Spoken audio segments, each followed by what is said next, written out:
बड'फा गेजेरथियारि सोलायनाय मावथांखिखौ बिथा खालामनानै 13 बोसोरनि सिंनि जोलुर बादायलायनाय हाबाफारि खुंदों। खुलुमबाय गहपुरिनि खौरां अनसायगिरि गासैनिसिमबो।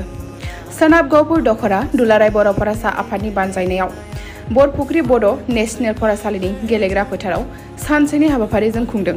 बे हाबाफारियावनो गिबि हाबाफारि हिसाबै बड'फानि सावगारियाव बिबार बावनाय हाबाफारिखौ सनापुर गोजौ फरायसालिनि गाहाय फोरोंगिरि श्री सहेन उजिर बिथाङा बावजेनो। आरोबाव गेलेग्रा फोथारखौ बिश्वनाथ डिस्ट्रिक्ट एबसुनि गेम सेक्रेटारि श्री सबिन बसुमतारी बिथाङा बेखेवना होयो। आरो बे हाबाफारियाव सोनाब गहपुर दखरानि गासैबो दैदेनगिरिफोरा बाहागो लादों। थांखिया बेनोदि उन्दै उन्दै गथ'फोरखौ गेलेनायनि गेजेरजोंबोदि गावनि आथिङाव गसंथानो हायो आरो सोलोंथाइ लानायजों लोगोसे गावनि जिउ राहा दानाय माखासे गोबां थांखिफोर लानानै बे हाबाफारिखौ मिरु दुलाराय बर' फरायसा आफादनि बिथोन आरो बिश्वनाथ जिल्ला दुलाराय बर' फरायसा आफादनि बिथोन बादियै सोनाब गहपुर दखरा दुलाराय बर' फरायसा आफादाबो बे हाबाफारिखौ खुंदों। मुलुग दरबाराव हारिखौ सिनायथि होनो फै जों बयबो थुलुंगा होनि। मुलुग दरबाराव हारिखौ सिनायथि होनो।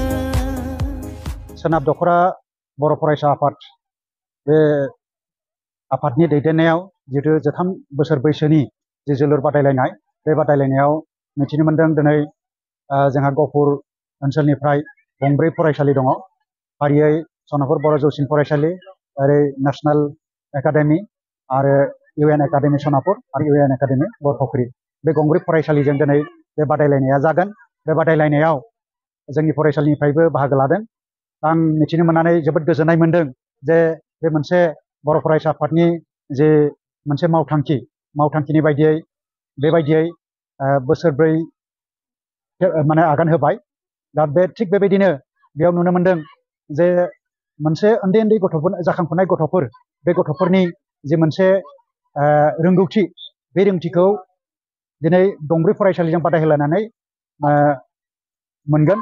आरो बेबायदिनो जे गथ'फोरनाव थाखोमानाय थानाय जि रोंगौथि, बे रोंगौथिखौ मोनब्रै हानजाजों दिनै बादायलायनानै दिहुननो हागोन, बेखौ आसा खालामनो हायो। आरो बेबायदिनो बिसोर गथ'फ्रा जे बेयाव देरहानाय लोगो लोगो डिस्ट्रिक्ट लेभेलाव गेलेगोन आरो डिस्ट्रिक्ट लेभेलाव देरहायोब्ला बिसोर स्टेट लेभेलाव गेलेगोन। दा बेबायदिनो बिसोरनि जि रोंगौथिखौ जोङो बेनि गेजेरजों दिहुननो हागोन आरो बे गथ'फ्रा इयुनाव हयथ' सासे जाफुंसार गेलेगिरिबो जाहैनो हागोन। दा नोंथांमोननि ओनसोलनिफ्राय बेबायदि डिस्ट्रिक्ट लेभेलाव दैथायहरनो हागोन। दा मिथिनो मोनदों थांनाय बोसोराव जोंनि ओनसोलनिफ्रायनो सासे सायख'जादों, डिस्ट्रिक्ट लेभेलाव सायख'जादों। आनसलिकनिफ्राय डिस्ट्रिक्ट लेभेलनिफ्राय दा स्टेट लेभेलाव गेलेनो साखाफारा जानानै दङ। दिनै मोनफ्रोमबो बिथिङावनो, जे फरायनायनि बिथिङावनो जा, गेलेनायनि बिथिङावनो जा, बा जिखुनु खेला दुलानि बिथिङावनो जा, मोनफ्रोमबो बिथिंखौ नोजोर बोनानै मिरु दुलाराय बर' फरायसा आफादा बर' माहारिखौ बुहुमाव गेरेमसा माहारि हिसाबै सिनायथि होनो थाखाय दिनै बेफोरबायदि मोनफा मोनफा आदब आरो खायदाफोरजों बड'फा गेजेरथियारि सोलायनायनि मावथांखिखौ नोजोर बोनानै दिनैहाय सोनाब गहपुर दखरा दुलाराय बर' फरायसा आफादाबो दिनैहाय 13 बोसोर बैसोनि सिंनि जिथुनाखि जोलुर बादायहोनाय हाबाफारिखौ दिनै लादों। जे जोङो मिथिनो हायो जे जोङो मोनफ्रोमबो दखराया बेफोरबायदि गेलेनाय बा दामनाय देनाय बा मोसानाय मुसुरनायफोरजों साफ्रोमबो फरायसुला फरायसुलिफोरखौ मोनफा मोनफा इंगेज खालामनानै बा बेस्थ' खालामनानै दोननो हायोब्ला जोङो मोनफ्रोमबो बिथिङाव जौगासारगोन।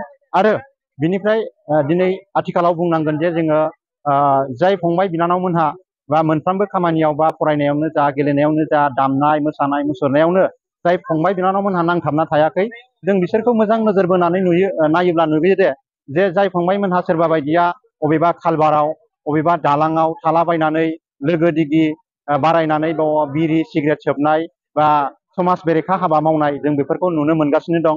थिग बेफोरखौ नोजोर बोनानैनो दिनै सोनाब गहपुर दखरा दुलाराय बर' फरायसा आफादा बे साफ्रोमबो फरायसुला फरायसुलि फंबाय बिनानावमोनखौ बा फरायसा बिथांमोनखौ दिनैहाय 13 बोसोर बैसोनि सिंनि जोलुर बादायहोनायखौ लादों। जे जोङो नोजोर बोनांगोन दिनै गोबां फंबायमोनहा दिनै जोलुर जोनो थाखाय ओंखारबोदों। जे सोरबा बायदिया बैसोआ उन्दैद्राय अब्लाबो ओरैबायदि गोसो जानानै ओंखारबोदों, जोङो दिनै बाख्नायनांगोन, बिथांमोनखौ थेंक्स होनांगोन जे जों बेफोरबायदि